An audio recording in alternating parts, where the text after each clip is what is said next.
Muy buenas noches a todos. Sean bienvenidos a nuestra acostumbrada sesión mensual del Colegio Mexicano de Otología, Neurotología y Cirugía de Base de Cráneo.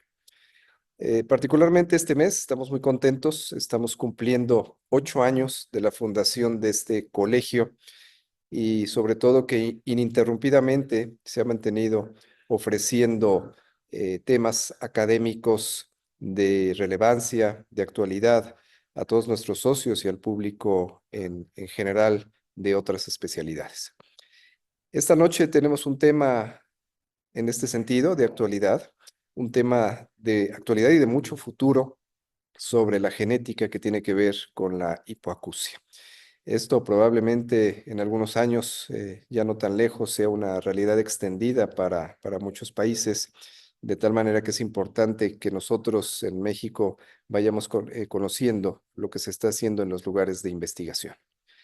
Y para este tema tenemos la presencia y el gusto que haya aceptado el doctor Eduardo Corrales, quien es un médico, otorrinolaringólogo, especialista en otología, neurotología y cirugía de base de cráneo, que se ha desarrollado durante muchos años en el área de Boston, en la Universidad de Harvard, y los hospitales que dependen de esta universidad, donde desarrolla su práctica clínica de alto nivel, pero también investigación en este mismo sentido. Eduardo, un gusto que estés con nosotros y adelante, por favor, con la plática. Gracias, doctor García Lara. Gracias a todos por la invitación. Es un placer estar aquí virtual. Les comento de que hace una semana estuve en México, una ciudad espectacular, la Ciudad de México, donde estuve. Y el año pasado me habían invitado a Veracruz, una ciudad linda también. Me encanta siempre visitar México. Gracias por la invitación. Vamos. Que muy bien. Pues muchísimas gracias a todos. Es un placer estar aquí con ustedes. Les voy a presentar un ensayo clínico que hemos estado trabajando por casi 10 años. Las diapositivas lastimosamente están en inglés por protocolo de la compañía de Regeneron, que yo les voy a comentar un poco sobre la compañía, pero obviamente voy a intentar lo mejor posible eh, traducirlos de tiempo real en español. Un poco de mí. Mi nombre es Carleton Eduardo Corrales, pero me llaman por Eduardo. Yo nací y crecí en la capital de Honduras, Tegucigalpa. Es ahí donde saqué la carrera médica. Después de la carrera médica, fui a hacer un postdoctorado de investigación en Boston, Massachusetts Eye and Ear Infirmary, bajo el tutelaje del doctor Stephen Heller, el que descubrió las células madres en el oído interno, además de el Charlie Lieberman, que ha descubierto mucho. Después apliqué a la residencia de otorrinolaringología y fui aceptado a la Universidad de Stanford en California. Ahí estuve 5 años en residencia y me quedé 2 años más para el fellowship de otología, neurotología y base de cráneo. Me quedé trabajando como docente en Stanford por unos meses. Después fui reclutado para el Hospital Brigham and Women's Hospital en Boston, que es afiliado a la Universidad de Harvard. Ahí soy un assistant professor y también soy el section chief de otología, neurotología y de base de cráneo. En el 2015 tuve la oportunidad de dar una presentación a la compañía privada que se llamaba Decibel, que fue fundada en Boston. Y desde el 2015 he tenido una buena relación con la compañía Decibel, que el año pasado fue adquirida por la compañía grande que se llama Regeneron. Entonces ahora soy parte de la compañía Regeneron. Como dijo el doctor García Lara, yo tengo una clínica muy ocupada. Yo opero más o menos 3 días a la semana y veo pacientes en la clínica un día y medio a la semana. Además de eso, tengo un laboratorio en Boston donde tengo en este momento 5 estudiantes trabajando, pero trabajo part-time con la compañía de Regeneron. Entonces yo le voy a dar la charla sobre este ensayo clínico que se llama Preliminary Efficacy and Safety of DBOTO Therapy en pacientes pediátricos con sordera profunda.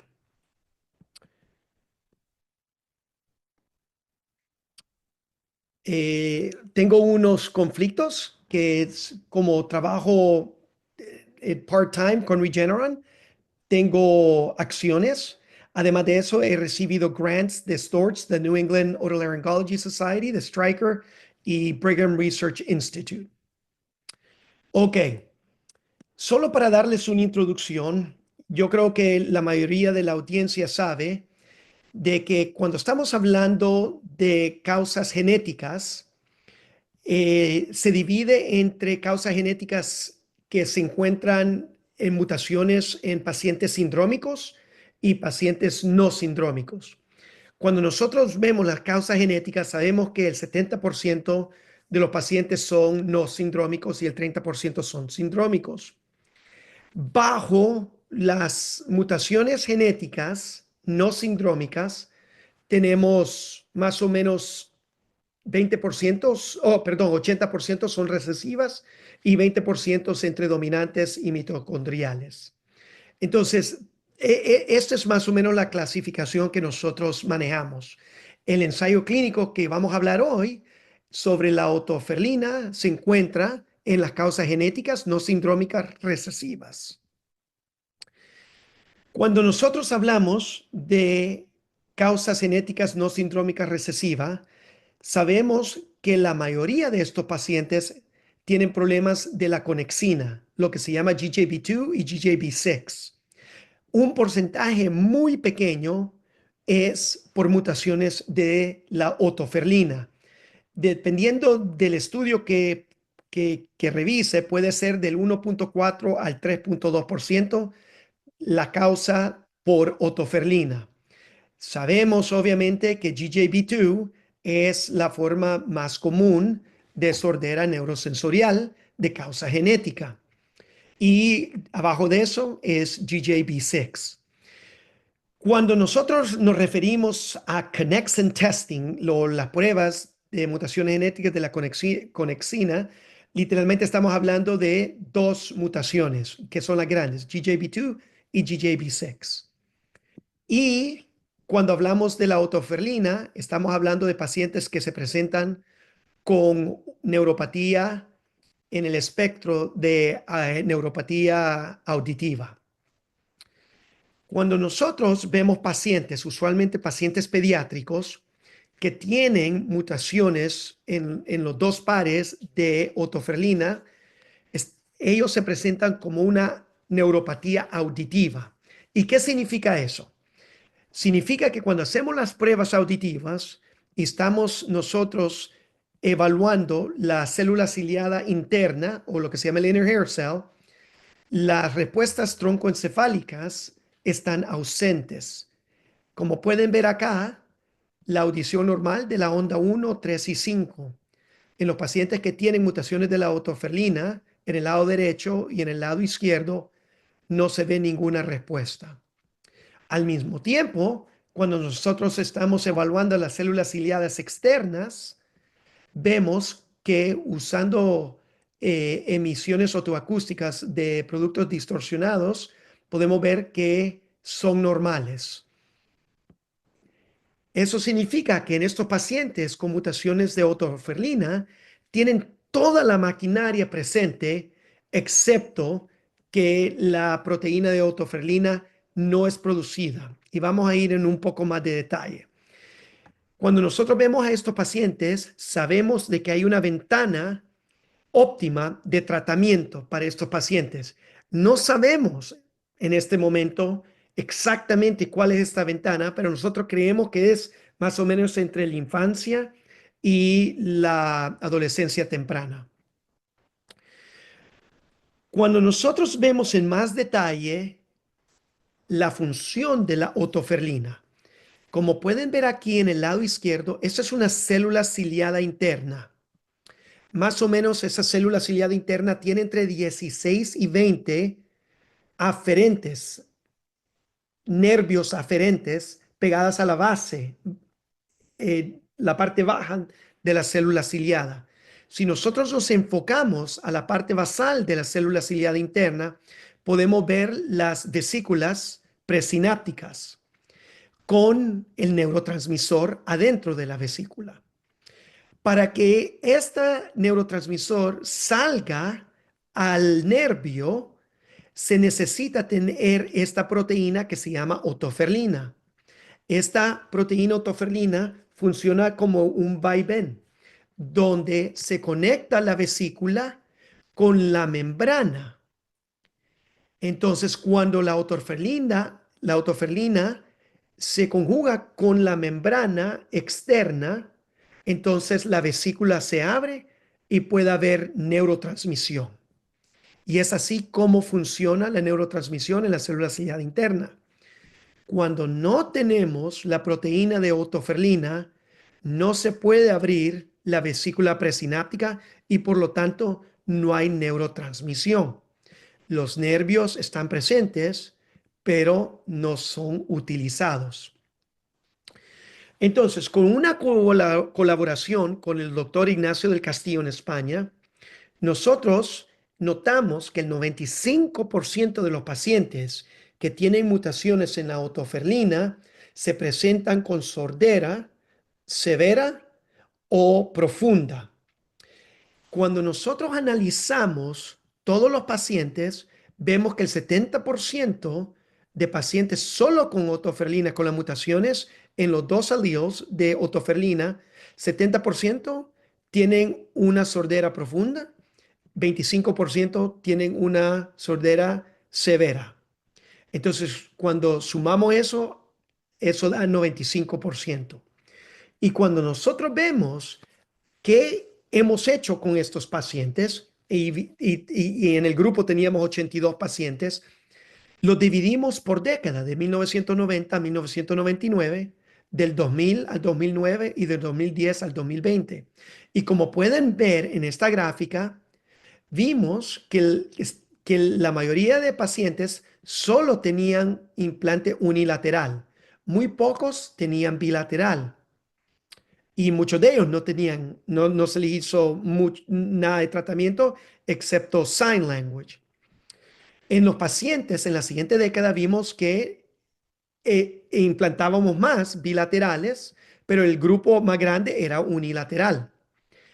En la última década, que termina en 2020, vemos que ya la mayoría de estos pacientes están recibiendo implante bilateral, muy pocos se quedan unilateral y muy pocos no hacemos mucho.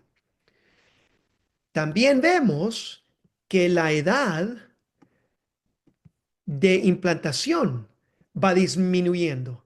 En la primera década estudiada, más o menos el implante estaba recibiendo, el paciente lo estaba recibiendo más o menos a 6.3 años de vida. En una década después, a 3.4 años y en la última década, 1.6 años. Entonces vemos que se ha cortado el tiempo y hemos implantado a estos pacientes bilaterales con implante bilateral.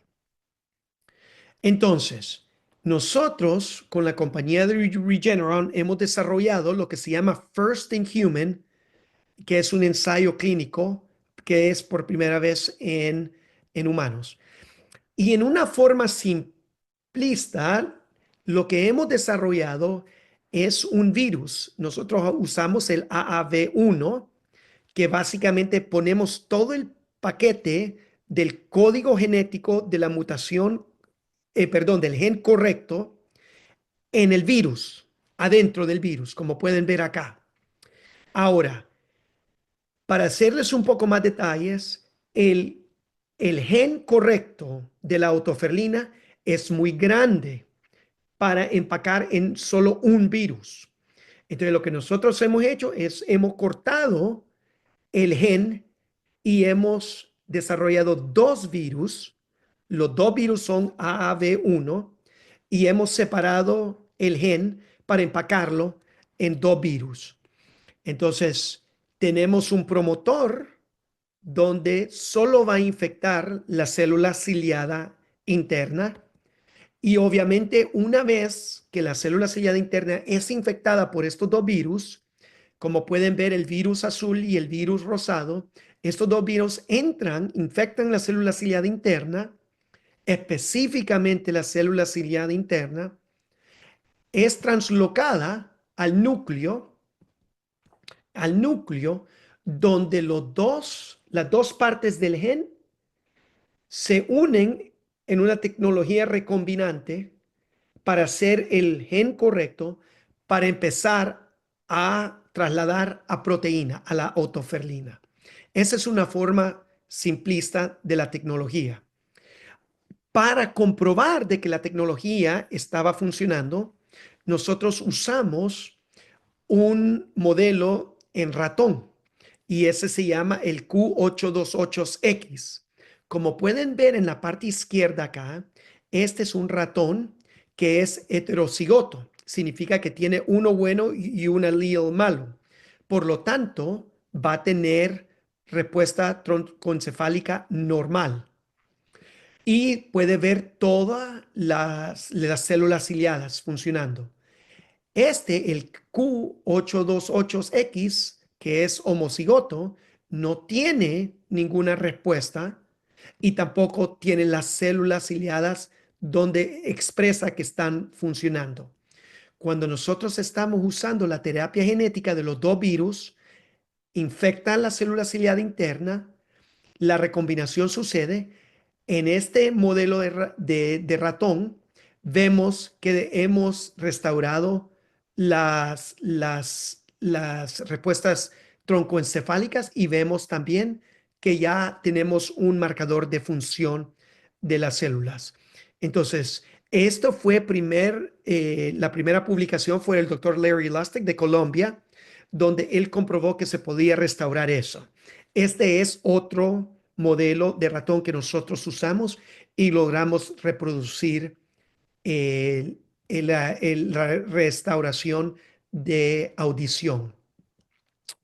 Entonces, con esta información, nosotros pudimos ir al FDA aquí en Estados Unidos, pero también a la agencia española, obviamente en España, pero también al MHRA en Inglaterra.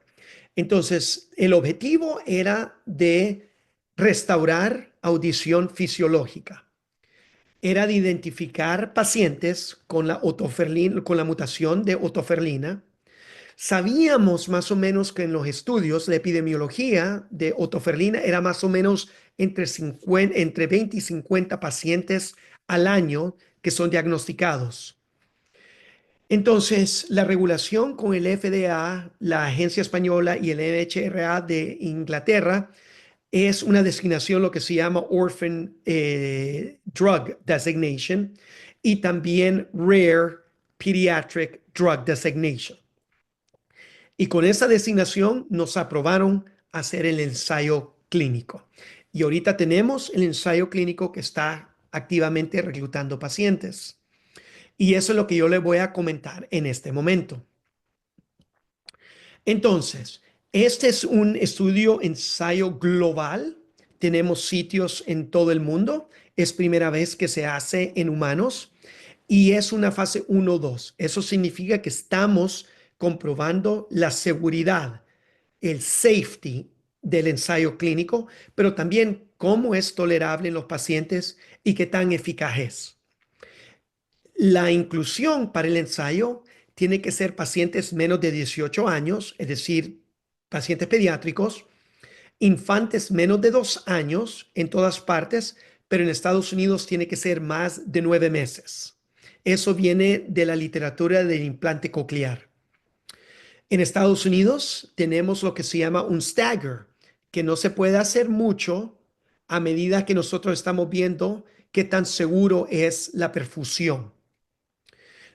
En Inglaterra y en España no tenemos un staggered, podemos incluir todos pacientes menos de 18 años.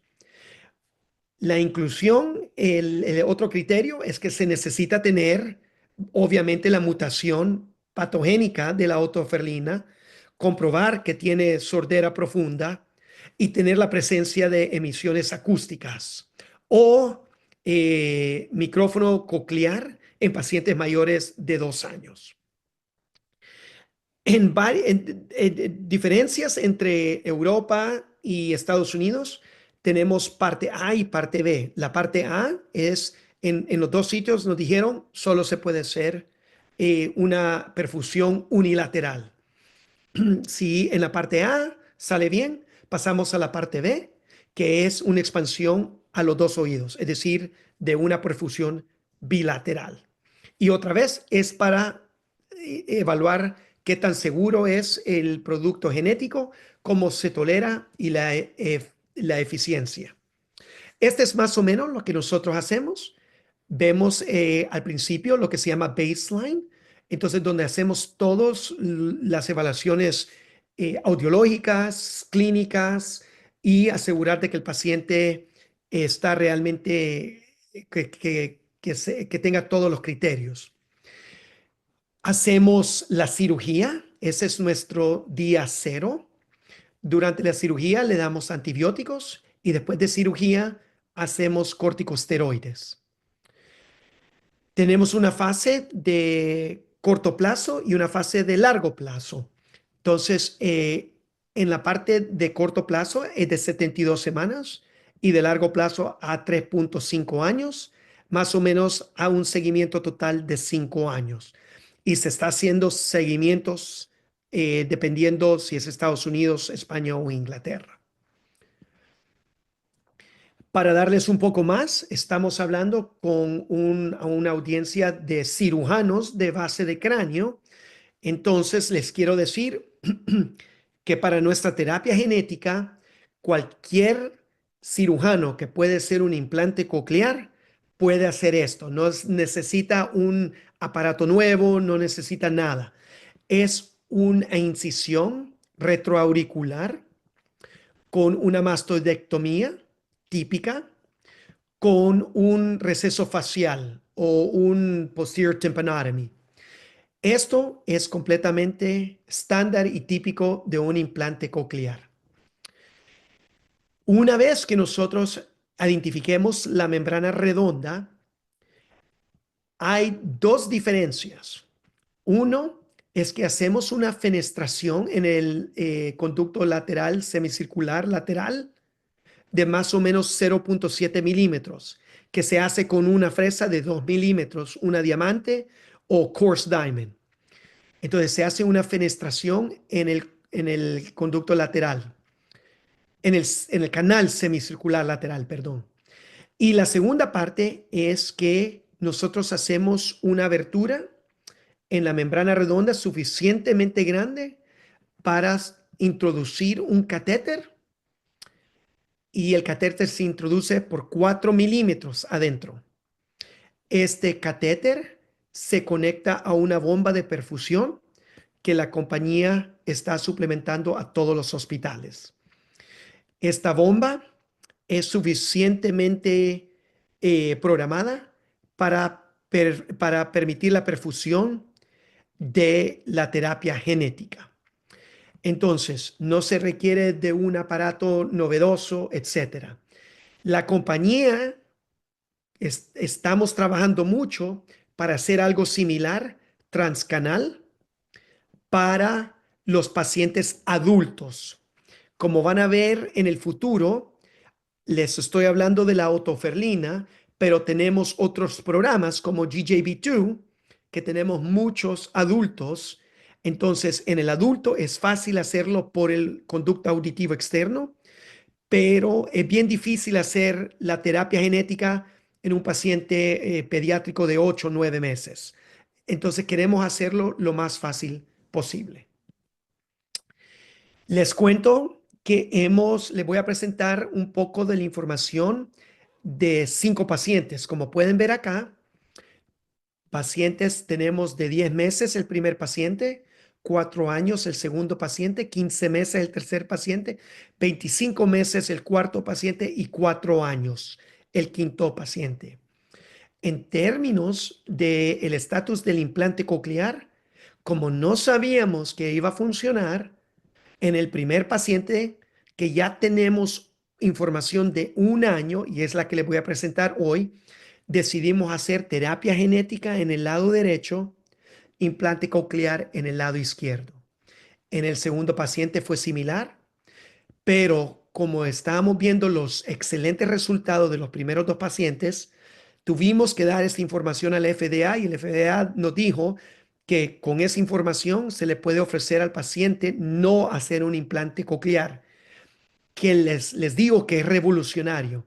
Entonces, el tercer paciente y el cuarto paciente, la familia decidió no hacer un implante coclear. Y el quinto paciente ya tenía un implante coclear en un lado y decidimos perfundir el segundo, el lado contralateral. Las emisiones otoacústicas estaban presentes en todos los pacientes. Esta es la variación patológica de la mutación de la otoferlina, como pueden ver acá.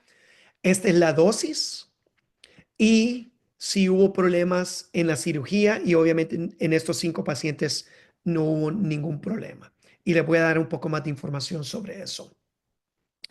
En términos, en fase 1, fase 2, estamos hablando de, en Estados Unidos, en inglés, es adverse events o serious adverse events.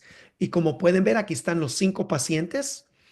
En términos de adverse events, tuvimos 16 en el paciente número 1, en el paciente número 2 tuvimos 3, en el tercer paciente tuvimos 3 y en el quinto paciente 5.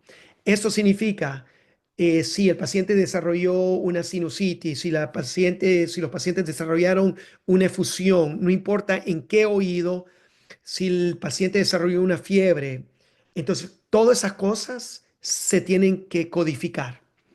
En términos de efectos adversos relacionados a la terapia genética, no tuvimos ninguno.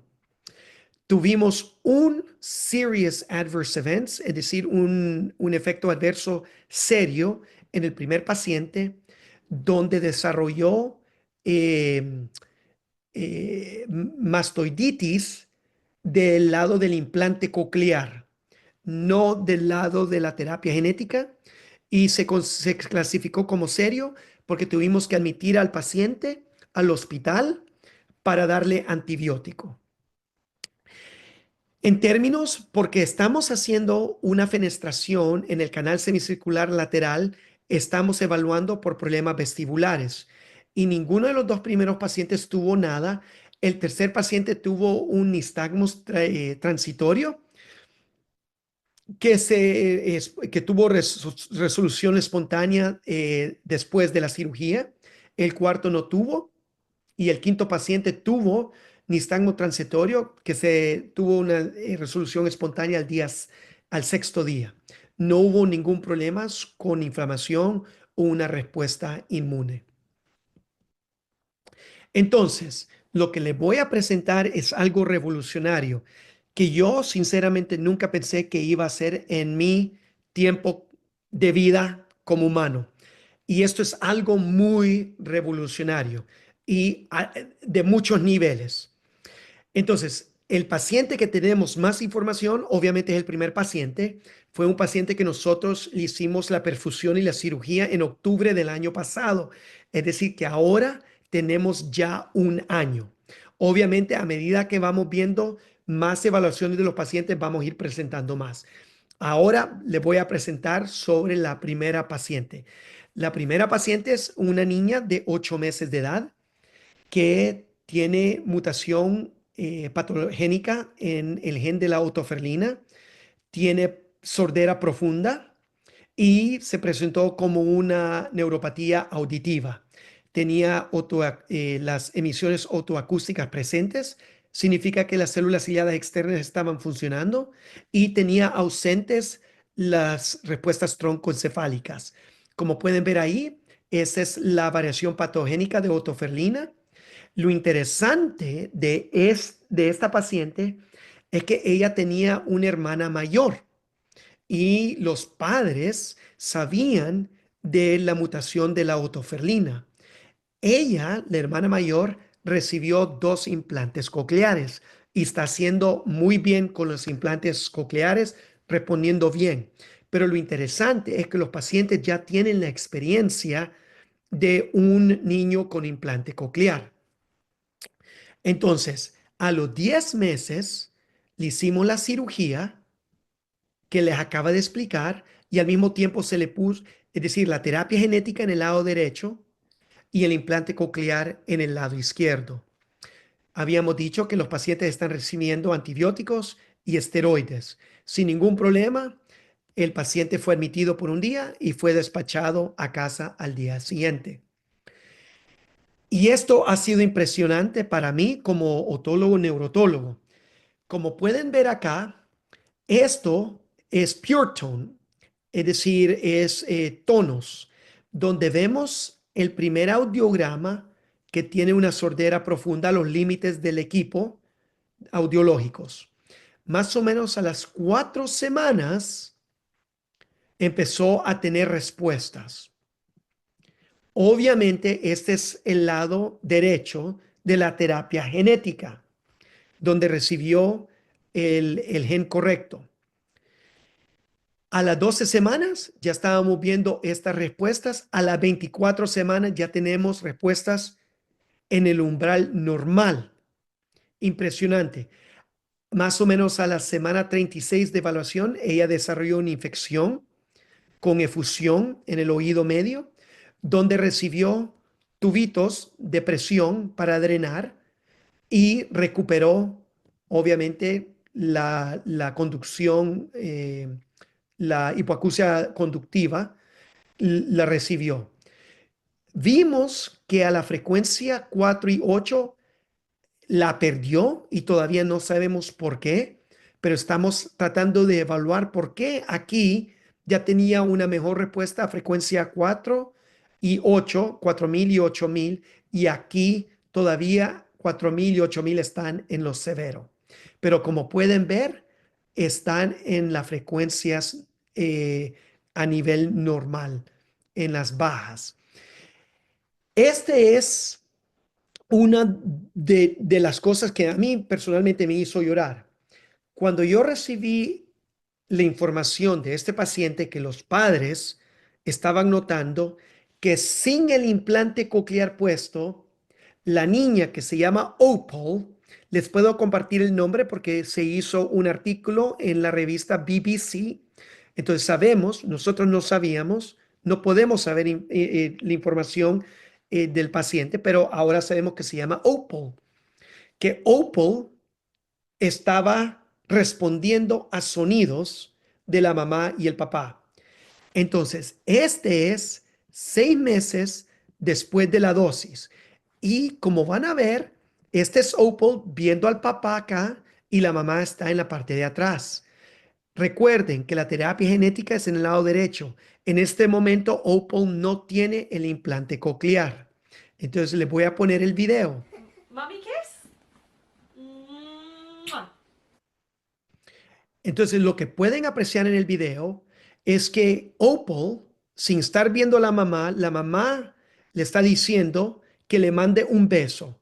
Ella le escucha del lado derecho y le manda un beso. Este es más o menos a los 6 meses. Esto es más o menos a los 12 meses donde se está escuchando una canción de monos que bailan donde tienen que caerse y ella está escuchando la música. De nuevo, este es sin el implante coclear en el lado izquierdo, solo con la terapia genética del lado derecho.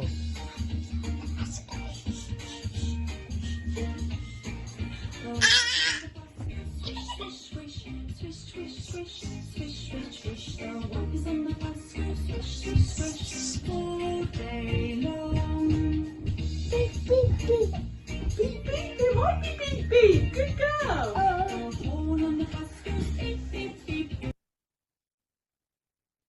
Que para mí revolucionario. Esto Es otro video. Can you give Snap Snap a big cuddle? Yeah, give him a big cuddle. Can you give Snap Snap a kiss? Yeah, can you give her a kiss?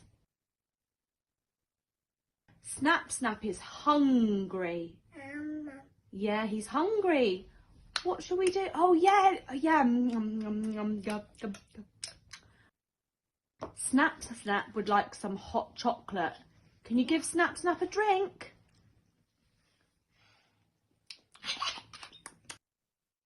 Ella está entendiendo lo que la mamá le está preguntando. Y entonces uno puede decir, bueno, es decir, no está usando el implante, pero de vez en cuando lo usa. Entonces nosotros le voy a enseñar lo que hicimos para comprobar que estaba repitiendo.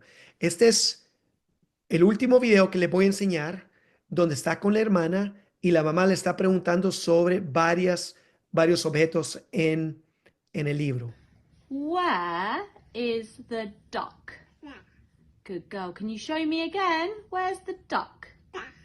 Which one? Good girl. What noise does a duck make?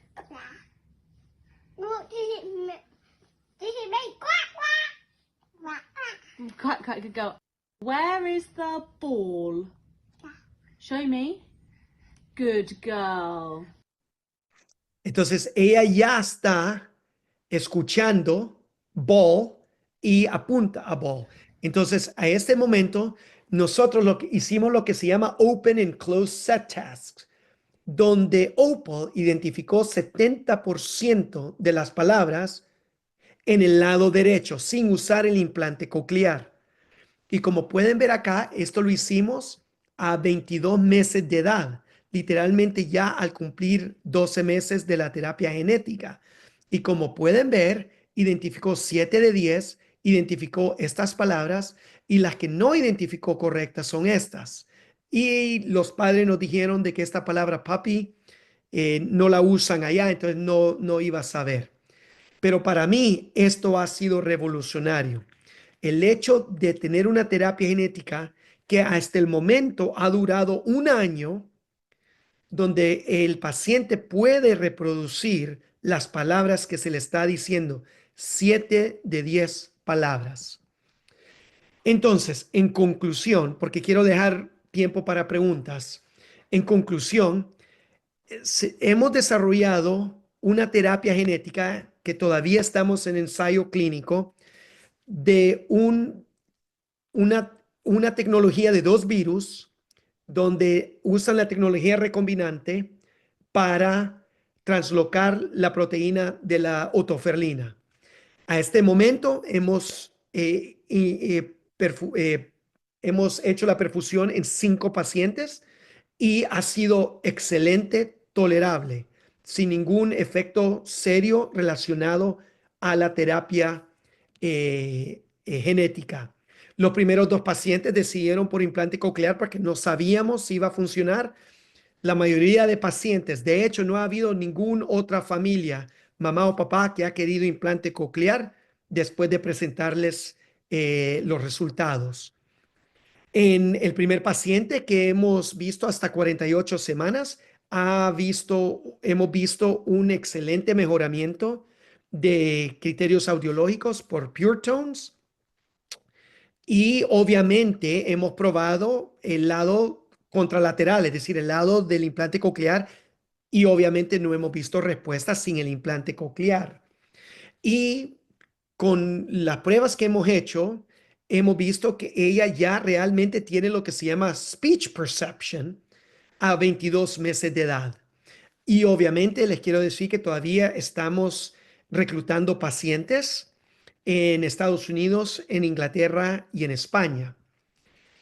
Y literalmente este es un esfuerzo de una gran cantidad de personas, incluyendo el desarrollo del virus, el desarrollo del gen y además de eso, todos los investigadores cirujanos que nosotros tenemos que están en esta diapositiva.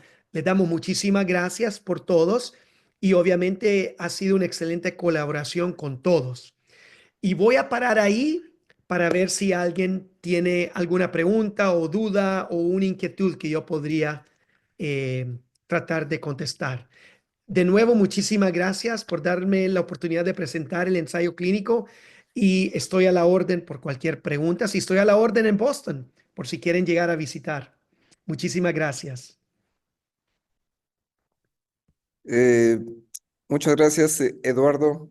Creo que lo primero que quiero decir aquí es que en tus palabras, en tu expresión, veo el entusiasmo de llegar a una meta.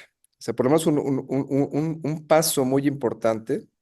Seguramente habrá más y habrá otras cosas. Esto va a seguir cambiando y va a tener extensiones. Pero pues, te noto muy emocionado Es, y eso nos transmites, ¿no? Eso nos transmites en esta opción que parece que van a tener los pacientes, ¿no? Obviamente el trabajo de ustedes, como lo mostraste, bueno, tendrá un seguimiento a un plazo mediano y un seguimiento largo, que eso será importante. Digo, quizá algunas de las interrogantes que pueden surgir en este momento es cuánto tiempo pudiera durar la terapia si por alguna situación estas células dejarían de tener la actividad que tienen o no, o realmente serán ya células pues habituales, ¿no? Como las consideramos normales y diferentes cosas, pero eso pues solamente el tiempo lo dirá y así pasa con todo lo que ocurre en la medicina. De tal manera que pues felicidades, porque creo que esto hace tiempo ya habíamos escuchado de ti con los inicios de esta idea, con la prueba exclusivamente en laboratorio, y sí, se veía muy lejos. Creo que avanzaste bastante rápido en esta situación y pues qué bueno que hubo las ideas, la, la forma de hacer las cosas. Se dice muy fácil, voy a partir en dos sí, esta proteína y que las sí, dos, o sea, de qué forma están dentro de la célula, están unidas o no están unidas. Bueno, creo que no sabemos exactamente, pero está funcionando o sí. aparentemente está funcionando, ¿no? Pero bueno, Son, son buenas ideas, doctor García Lara. Les comento mm, que antes de hacer un login aquí, estábamos comentando que una de las fases que yo estoy peleando dentro de la compañía es ser completamente transparente para todos los otólogos, neurotólogos del mundo. Queremos presentar toda la información posible de una manera concreta para que ustedes puedan analizar, que no sea algo de la compañía, que no sea algo del ensayo, pero compartirlo con todos. Y he estado viajando mucho para compartir eso. Y yo creo que es importante que ustedes lo sepan y que vean la fase de progresión. Y creo que ese es uno del propósito de presentar para que vean y espero que tal vez en el siguiente año tengamos mejor información. Pero nadie sabe cuánto va a durar esto. Nadie sabe si es una inyección o si vamos a tener que inyectar cada 5 años. Como dice usted, el tiempo lo dirá. Y estamos, hasta ahora, el seguimiento va a ser de cada paciente de 5 años. muy bien. Desde luego, bueno, pues esto requiere muchos recursos, muchas cosas en un país desarrollado como estás tú. Sin embargo, en el que estamos nosotros, bueno, todavía estamos en fases muy tempranas de entrada de poder estudiar a los pacientes, ¿no? Eso es lo primero. Y supongo, pero bueno, de todas maneras te lo quiero preguntar, aquí en México, en muchos lados que se hace genética, de entrada para audición solamente se hace la búsqueda del gel más frecuente, ¿no? Con el B2. Sí, Supongo que ustedes hacen quizás hasta un exoma completo en los pacientes. así es. Entonces, la mayoría de centros que estamos colaborando hacemos todo el exoma. Ese es lo que se está haciendo ahora, porque no solo queremos detectar el más común y la autoferlina, porque tenemos muchos programas y no solo somos nosotros, las otras compañías, unas compañías van a trabajar en Tempress, otras van a trabajar en KCEQ, otras van a trabajar en Stereocylin. Entonces, yo creo que es bueno empezar a categorizar los pacientes en estas mutaciones genéticas. Entonces, les comento que ustedes tienen el beneficio de estar en México. La compañía de Regeneron tiene un sitio estratégico en la Ciudad de México, una colaboración de hace muchos años, y yo les puedo mandar la información. De hecho, una publicación en la revista Nature, que es una de las más famosas, una de las más estringentes de aceptar un papel, del grupo mexicano que colaboró con la compañía Regeneron para las pruebas genéticas. Está en México. Entonces, creo que han secuenciado como más de 160,000 ciudadanos mexicanos. Entonces, yo personalmente estoy hablando con la compañía Regeneron para usar el centro ahí en México para todo el exoma para ustedes. Entonces, si ustedes tienen un paciente y sale con exina el B2 negativo, algo tiene, ¿no? Pero de seguro por financiamiento, no sé si hay seguro en México, etcétera, tener una facilidad, un centro donde pueden referir a los pacientes. Y en este momento estamos trabajando en eso. Eso es muy interesante y sí, efectivamente, bueno, se saben algunos genes, pero probablemente aparezcan otros y algunas otras relaciones y demás, ¿no? En esta parte de audición, la genética está un poquito más atrasada que otras, en otros lados que se ha visto en otro tipo de enfermedades.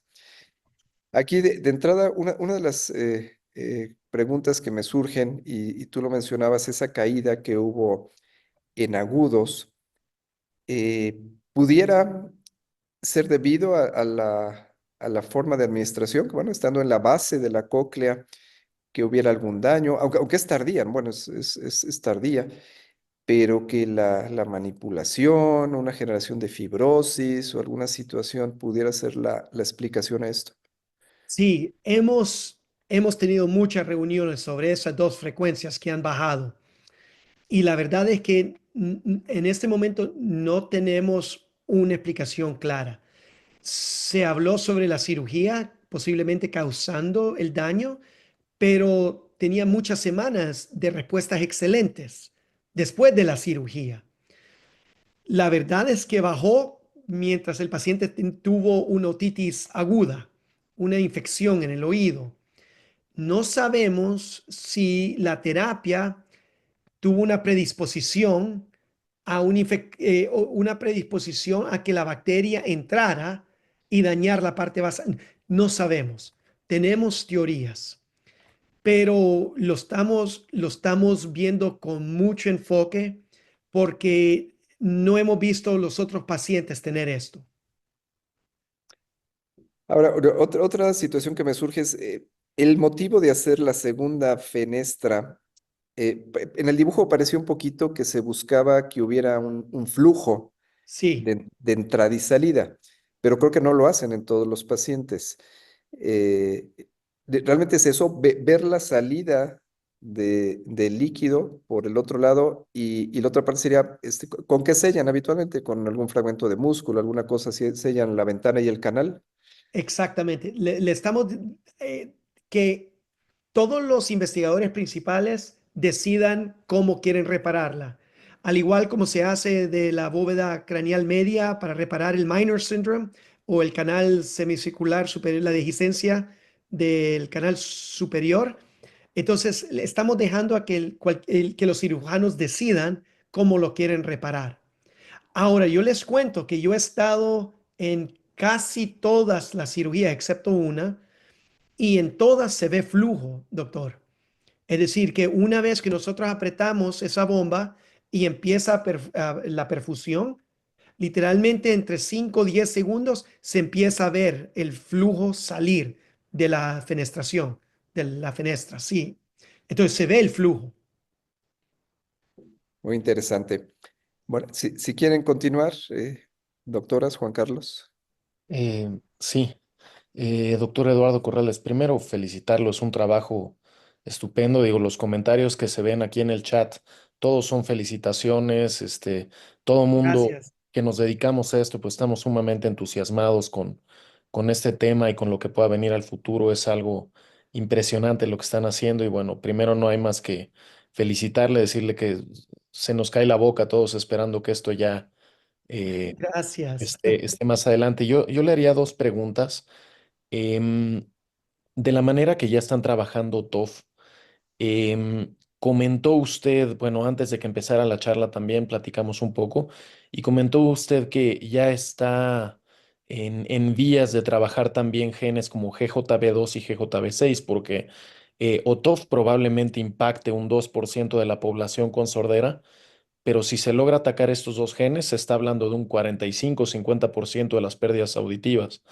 ¿En qué tiempo creen ustedes que puedan tener eh, virus que estén pudiendo trabajar de la misma manera para estos genes? Si es algo que ya estén elaborando. Les comento que para B2, lo más seguro a finales del próximo año. B6 es un poco más complicado porque el paciente se presenta a veces con frecuencias normales, con frecuencias leves, a profundidad, a sordera profunda, un poco más complejo. Para B2, los que tienen sordera profunda son fáciles. Vamos a usar exactamente el mismo método de la otoferlina, ¿no? Porque pensamos que toda la maquinaria interna está funcionando. Pero la B2 también presenta pacientes en muchos rangos.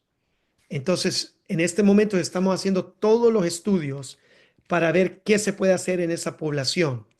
Porque el doctor García Lara trajo un buen punto. Tenemos que asegurar que nosotros como cirujanos, nosotros somos los que vamos a hacer esto. Les quiero decir que he tenido en 2, 3 conferencias en Latinoamérica cirujanos que se levantan y dicen, pero ¿para qué vamos a querer hacer eso si nos estás quitando el implante coclear?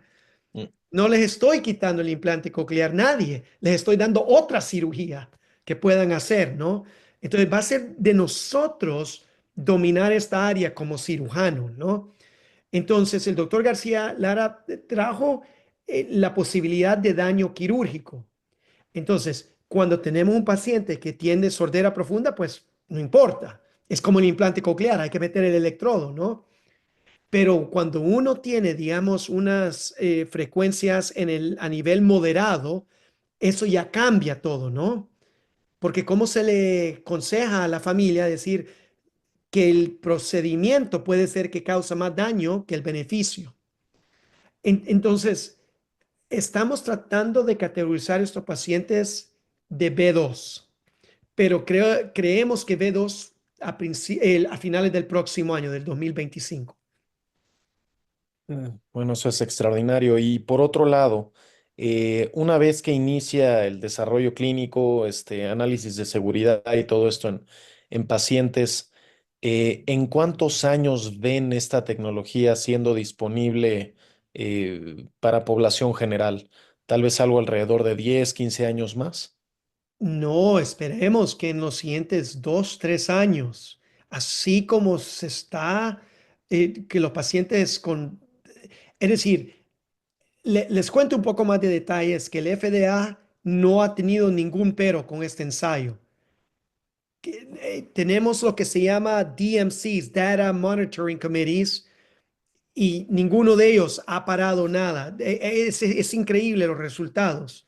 Entonces, nosotros esperemos que tengamos ya el producto listo adentro de 5 años. Wow. Para ustedes, para todos nosotros. Sí, eso es Ahora, yo sé que fabuloso. la siguiente pregunta es cuánto va a costar. Eso ya son los ejecutivos. Eso sí, yo ya no sé nada. Han gastado millones para el desarrollo de este ensayo. Les cuento que son millones para hacer todo esto. Pero eso sí, no sé cuánto va a costar cada terapia, cada perfusión. Claro, eso es extraordinario. Y una cosa es que creo que nuestra práctica también como cirujanos otólogos va a tener que cambiar. Yo ya tuve una primera experiencia con con dos padres que estaban muy enterados y que desde que leyeron aquel artículo que salió en el Times hace unos meses, Ujú. llegaron conmigo a sabiendas de que tienen un pequeñito de 1 año con una pérdida auditiva profunda y lo primero que me dijeron es, doctor, venimos con usted porque sabemos que nos va a ofrecer un implante coclear, pero lo primero es que nos haga estudio genético porque queremos saber si somos tributarios a tratamiento genético. Dije, espérenme. O sea, realmente creo que como cirujanos también vamos a tener que hacer esto y hay varias preguntas en el chat de dónde podemos estudiar esto, dónde podemos hacer determinación genética y todo. Y creo que va a ser sin duda una necesidad para todo paciente que veamos pediátrico con pérdida auditiva antes de ir directamente al implante coclear de ahora en adelante. Doctor, solo felicitarlo una vez más y bueno, le doy el micrófono a la doctora Celis o a la doctora Rodríguez. Realmente es extraordinario lo que escuchamos siempre que lo escuchamos hablar. Gracias, doctor, gracias. Solo le voy a hacer un comentario que para mí fue extraordinario. Una vez que empezamos a ver los resultados de los primeros pacientes, y obviamente lo tuvimos que reportar al FDA, al MHRA y a la agencia española, literalmente nos permitieron ofrecer el implante, pero también de declinar el implante. Y ha sido una revolución con los padres porque nos están diciendo, pero ¿cómo nos están ofreciendo un aparato cuando se puede hacer la terapia? Es decir, para mí nunca pensé que iba a ser en mi tiempo, que íbamos a estar hablando de implante coclear, que ha sido un dispositivo revolucionario para nosotros y tener una alternativa donde dicen, yo no quiero, bueno, tuvimos una madre que todavía no estábamos aprobados para la perfusión bilateral, ya nos aprobaron. Entonces dicen, no quiero un implante coclear, quiero que me hagan un oído y cuando lo aprueben para bilateral, quiero que me vuelva a hacer el segundo. Increíble. Es, hay que cambiar ahora. Esto se viene y como cirujanos vamos a tener que cambiar ese algoritmo que tenemos con estos pacientes. Y estoy de acuerdo de que en un futuro cercano, si uno no hace pruebas genéticas y pone un implante coclear sin ofrecer terapias, va a ser un problema. Sí, doctor, pues muchísimas felicidades. La verdad es que sí es revolucionario y todos estamos muy emocionados también en el chat. También se siente que ya lo quieren proponer para premio Nobel. Ahí viene en el chat. Y lo que le quería comentar era, bueno, usted mismo decía de un abordaje transcanal. No sé si nos pueda ampliar un poquito más esa idea. Sí, entonces nosotros hay, les cuento que las compañías con que estamos compitiendo, una de ellas, dos de ellas lo está haciendo igual que nosotros por la mastoide y las otras dos la están haciendo por transcanal, por el conducto. Nosotros decidimos tomar la ruta porque queríamos que los pediatras otorrinos que hacen mucho implante coclear puedan hacer esto. Nosotros sabemos que el currículo en Europa y en Estados Unidos, el otorrino pediatra, porque es 1 año nada más de fellowship en vez de 2 años de fellowship del otólogo, neurotólogo, no tiene tanto y hay muchos centros que no usan endoscopía. Entonces, para llegar a la membrana redonda transcanal en un paciente de 8 años, hay muchos pediatras otorrinos que no le gusta ese abordaje. Prefieren hacerlo al igual que un implante coclear, que todo pediatra otorrino es entrenado en toda Europa y en Estados Unidos. Entonces decidimos atacar por el abordaje transmastoideo. Ahora, nosotros estamos desarrollando en este momento un kit que usted puede usar por el conducto auditivo o transmastoide. Entonces va a poder usar los dos. Es como un kit que se puede abrir en el quirófano y puede usarlo por el conducto auditivo. Digamos, si tiene un paciente de 15 años, pero ya tiene el cuerpo de un adulto, es fácil ir por el conducto auditivo externo, ¿no?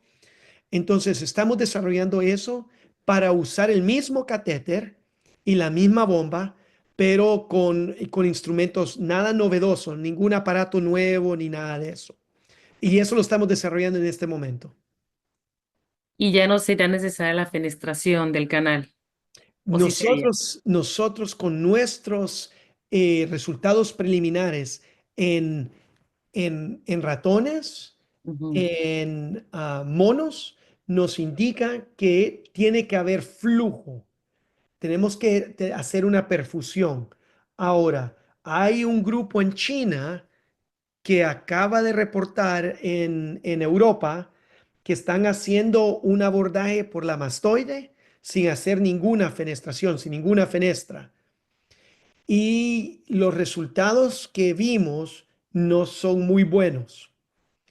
Entonces, obviamente no puedo hablar de los resultados de ellos, pero nosotros sí creemos que la fenestración es muy importante para que el virus llegue a todas las células ciliadas. Y doctor, una pregunta más, nada más para finalizar mi participación. La cuestión vestibular, ¿cómo la han tratado? ¿Cuál es la experiencia después de la cirugía? Porque básicamente ese es el de los efectos adversos más fuertes, ¿verdad? Ujú.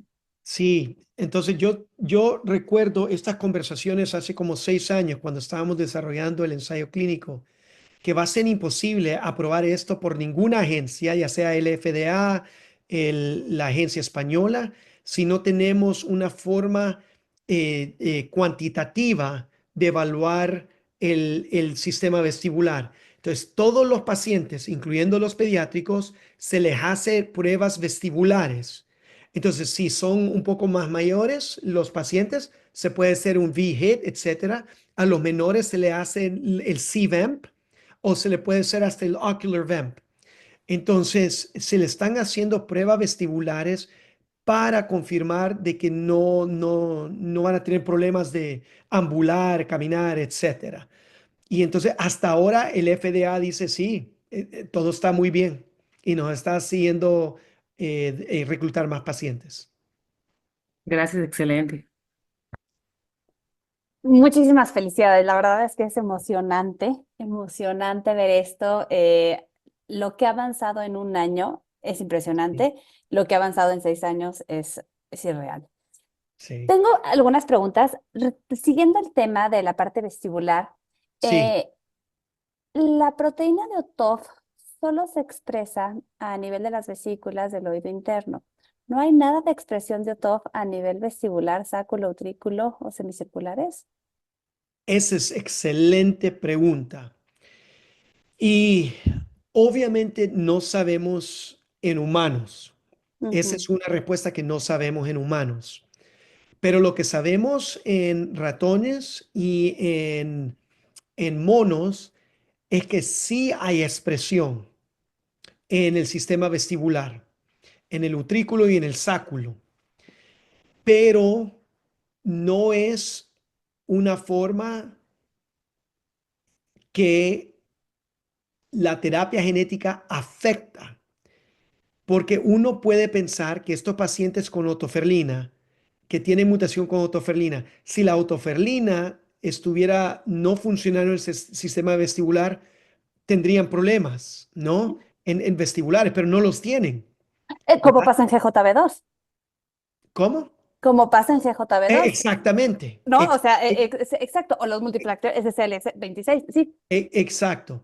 Entonces, esa fue una de las explicaciones que le dimos al FDA, de que de una manera u otra estos pacientes crecen adultos sin ningún problema vestibular. Corren, se les hacen las pruebas y los tienen intactos.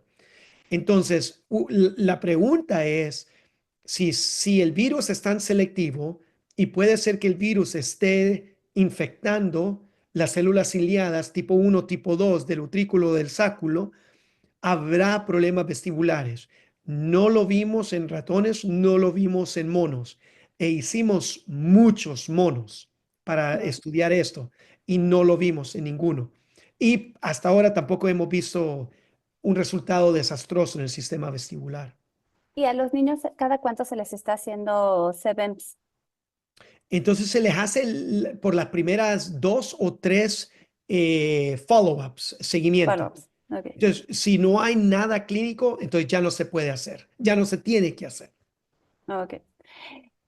Y siguiendo con esto, pensando en la expresividad, en dónde se expresan estas proteínas y dónde tienen un papel relevante estas proteínas, al pensar en GJB2, Ujú. me cuesta trabajo, y eso lo hablo a título personal, tal vez es una pregunta burra, No, pero me cuesta trabajo pensar que el siguiente gen va a ser GJB2, porque GJB2 tiene una expresión mucho más alta que otoferlina. Otoferlina está sumamente localizada, es un target que, hablo como otorrino, no soy genética, que podemos alcanzar de manera sencilla, pero GJB2 es un mundo aparte.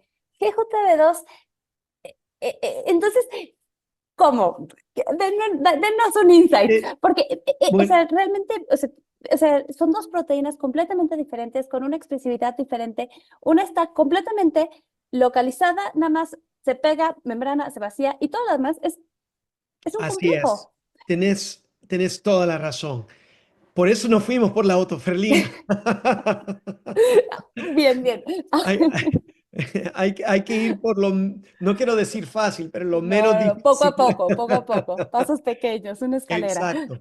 Entonces, hay controversia aún ahora en dónde es expresada la B2. Ok. Hay grupos que dicen que está expresado en las spiral ganglion cells, en el ganglio espiral. Ujú, Hay otros que dicen que no. Hay unos que dicen que están en las células del Greater Epithelial Ridge. Hay ujú. otras investigaciones que dicen que no. Entonces todavía hay controversia a dónde está. Aunque está claro que las células de soporte, sí, todo el mundo está de acuerdo que las células de soporte está claramente expresado. Entonces, la pregunta es que si la B2 no está expresada en el spiral ganglion, en Greater Epithelial Ridge, pero la necesitamos en las células de soporte, será posibilidad de infectar todo lo que expresa y ver qué es lo que funciona y qué es lo que no funciona. Como les decía, los pacientes, hay un grupo grande de pacientes de B2 que tienen sordera profunda. Entonces no tenemos mucho que perder y sabemos que el ganglio espiral está funcionando.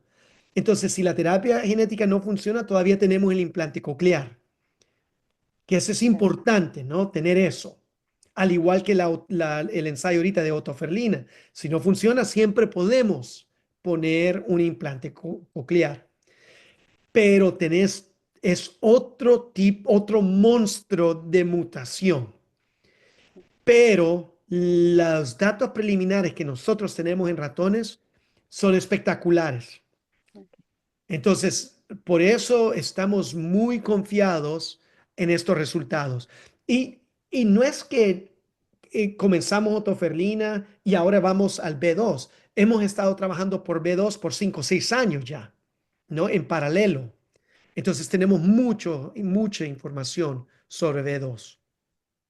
Perfecto. Pero buena pregunta. Y otra pregunta. Entonces, ¿han visto alguna diferencia entre entre las distintas variantes patogénicas, o realmente ya la variante patogénica pasa a segundo término cuando nosotros metemos un gen nuevo? Esa es otra buena pregunta y eso sí nos hemos topado en dos pacientes Ujú, donde hay variabilidad en la ujú. mutación y nos hemos topado, de hecho, en un paciente que tuvo dos variaciones patogénicas, pero no está publicado la relación de las dos. Ok, Entonces fue una decisión muy difícil porque las dos están descritas en la literatura, pero las dos en un paciente no. Entonces no sabíamos, y el paciente con sordera profunda, con emisiones así típico, pero nos retrasamos varias semanas para completamente decidir en grupo. Entonces tuvimos que enlistar 3 genetistas, incluyendo Richard Smith de Iowa, ¿no? Ujú. Que nos ayudara en descifrar qué mejor camino para el paciente. Y en el grupo decidimos que sí, que era, que tenía el criterio para el ensayo clínico. Entonces sí hay variaciones. Y a medida que estamos abriendo sitios para el ensayo clínico, hay sitios que tienen base de datos de pacientes que hemos visto varias mutaciones que no están descritas y los pacientes presentan con neuropatía auditiva.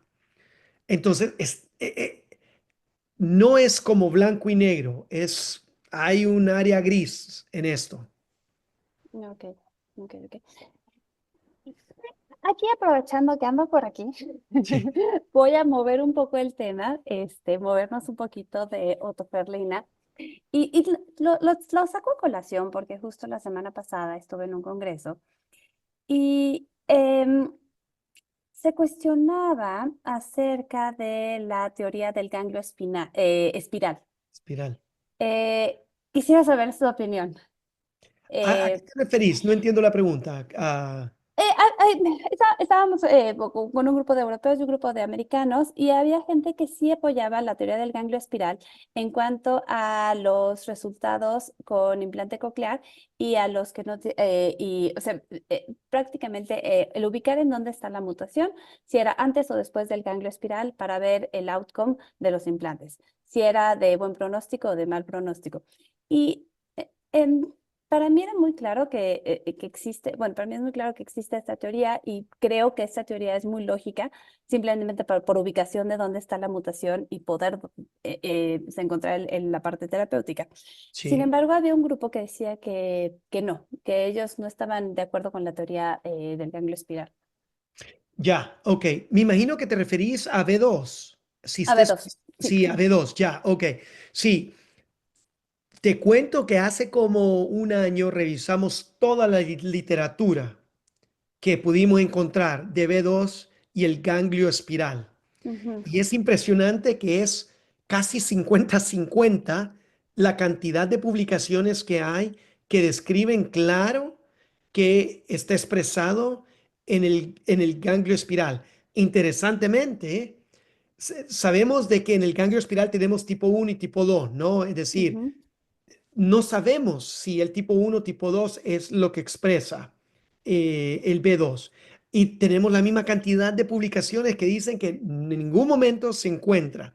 Entonces, nosotros estamos en un dilema ahora porque si la terapia genética confirma de que estamos de una manera dañando el ganglio espiral, se nos viene para abajo todo porque perdemos la habilidad del implante coclear.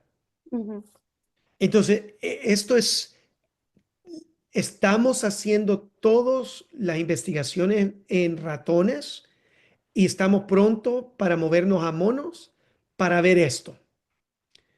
Y yo, en lo personal, no creo que esté expresado. Yo he leído todos los artículos y yo no creo que la B2, GJB2, esté expresado en el ganglio espiral. Ok. Pero eso soy yo. Sí. Así que no lo tomen que ya está analizado, etcétera. Pero eso es lo que yo pienso con todos los datos preliminares que tenemos en este momento. Perfecto. Ahora, Excelente pregunta. una pregunta filosófica, vamos a cambiar de tema. Eh, Usted que viene de Latinoamérica y entiende cómo trabajamos, cómo funcionamos, la manera de nuestros sistemas de salud, las limitaciones económicas y académicas, científicas, de grants para investigación, ¿en dónde cree que esté el problema? Pero sobre todo, ¿en dónde podríamos apostar para encontrar una solución de poder tener más acceso a, a genética, a pruebas genéticas y por lo tanto a tratamientos genéticos? ¿Será en nuestra área de otorrino, en el área de audiología, en el área de genética? El trabajo multidisciplinario eh, eh, cambia todo, pero sin embargo, trabajar de manera multidisciplinaria tiene lo suyo. es juntar muchos mundos. eh, y no que esté esto exento de otros países, pero son cabezas diferentes y requiere mucho tiempo. Nosotros en estos países no tenemos, como ustedes, un trabajo de medio tiempo donde podamos darnos más lujo de hacer investigación. Nuestros tiempos son limitados. Tenemos uno, dos, bueno, muchos de nuestros colegas tienen uno, dos, tres, cuatro trabajos en diferentes instituciones. Entonces, esta parte es cómo, cómo poder mejorar, qué consejos nos puede dar a nosotros como latinoamericanos para poder brincar esto, porque creo que tenemos todo, o sea, tenemos todo, simplemente tenemos que organizarnos.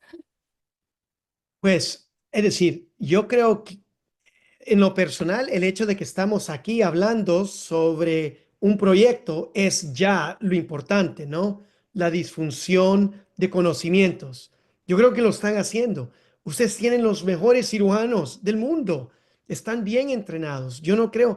Lo que sí, tenés razón, y yo lo veo en Honduras, lo veo mucho en Latinoamérica, porque he estado viajando mucho. Lo que veo es una actitud de cambiar la cultura. Es la cultura que cuesta cambiar. Cuando uno no tiene mentores arriba que lo que quieren es ayudar, lo que ponen son barreras. La lucha Entonces, de egos. sí, entonces yo creo que es cambio de cultura. Algo muy interesante cuando yo comencé mi entrenamiento en Estados Unidos, formalmente en la parte clínica fue en la Universidad de Stanford. Cuando yo miraba al doctor Robert Jackler, que fue mi mentor, y el doctor Nicholas Blevins, ellos constantemente decían, Eduardo, para mí la felicidad más grande sería que fueras mejor que mí. Yo te estoy entrenando para que seas mejor que mí, para que la investigación que hagas sea mejor que la mía. Entonces, y yo quedé, porque viniendo de Honduras fue, ¿para qué te voy a entrenar? Para poner tu consultoría al lado mío y ser competencia. Entonces fue una cosa así como una confrontación, un conflicto mental, pero no hay duda que es un cambio de cultura. Obviamente tiene mucho que ver con el financiamiento, ¿no? Aquí tengo tantos lugares para terapia, para la prueba genética, ¿no? Eso en mi vida clínica no tengo que pensarlo, ya está hecho. Entiendo, pero yo creo que la cultura, cambiar una cultura donde uno dice, ¿cómo se dice? The junior faculty, la facultad que viene comenzando, es de levantarlos y hacer todo lo posible que tengan la clínica apropiada, que tengan la investigación apropiada. Y si nosotros podemos comenzar a cambiar la cultura, creo que sería una, una caída de barrera espectacular. Y Y lastimosamente yo voy a muchos países latinos, incluyendo Honduras, donde estas barreras están tan metidas en nuestra cultura que es bien difícil. Pero yo pienso que el hecho que estamos reunidos acá, el hecho que estamos hablando de proyectos de investigación, ya eso está botando todas las barreras, ¿no? Para avanzar la medicina en nuestros países. Ya, finalmente, ¿dónde seguir estudiando? ¿Existe algún diplomado en línea, algún más recursos en línea, independientemente de lo que encontramos en los journals?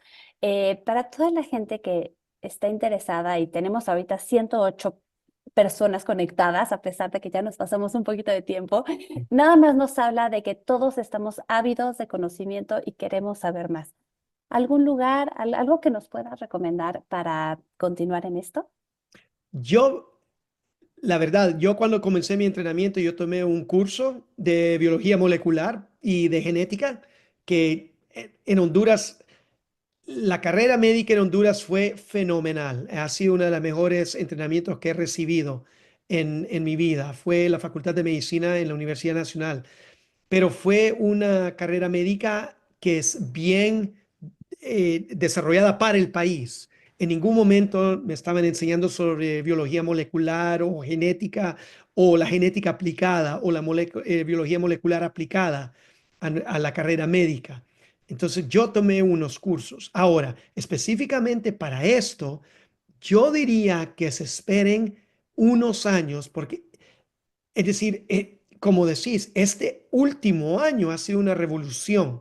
Entonces yo pienso que lo mejor es esperar que todos publiquemos, que todos enseñemos nuestros datos, nuestra información, nuestros hallazgos, y una vez que entendamos qué es lo que está sucediendo con la terapia genética y la biología molecular, podamos entonces modificar los currículos de las escuelas de otorrino en el mundo.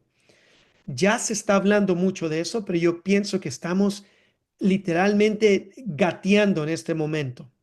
Y los siguientes 5 años van a ser espectaculares para averiguar para dónde vamos. Muchísimas gracias, doctor.